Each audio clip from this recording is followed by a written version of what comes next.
walking west along Ray Street, or as it is affectionately known by some community members, Dump Hill.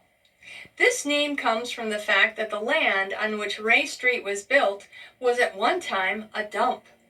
The city leveled some of the dump and built a one-way unpaved street, which originally did not connect with New London Road. Ray Street evolved into a thriving residential area, which housed a significant portion of the community's population.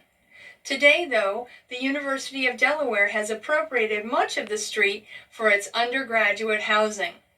Although many of the original buildings have not survived, many community memories have. Violet Pettyjohn, who lived in the Hollow just north of Ray Street, remembers, "That's where I live, and right next to it they had a lane that went all the way down to the bottom of the hill.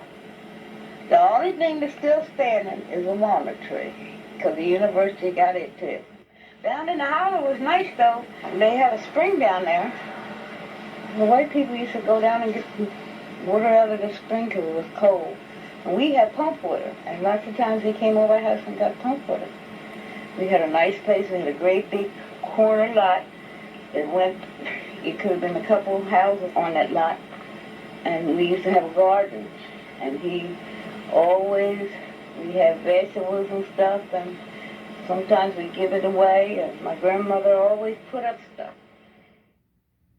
The spring that Violet Pettyjohn talks about is Boogie Run, whose name dates back on maps to the 1700s.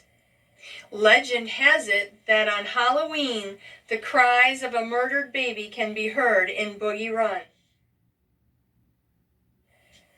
Besides Halloween tales, community members recall sledding along Ray Street as well, a favorite winter pastime.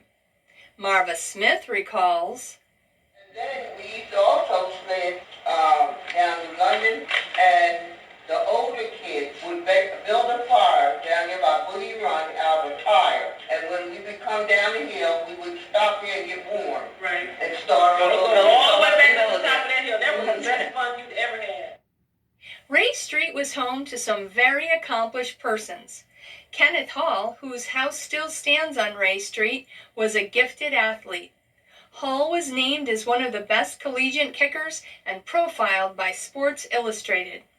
Hall even tried out for the Bears.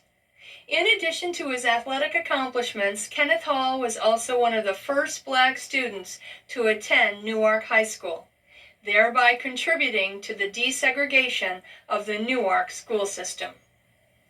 The New London Road community has produced a number of accomplished persons of whom the community is very proud. Richard Wilson, son of George Wilson, was the first African-American administrator at the University of Delaware and founder of the highly successful Upward Bound program, which seeks to provide academic opportunities to underprepared students. This community was once also home to Clyde Bishop, American diplomat and former ambassador to the Marshall Islands. Once you reach the end of Ray Street, turn right onto New London Road and continue north until you are standing across the street from the George Wilson Community Center at 303 New London.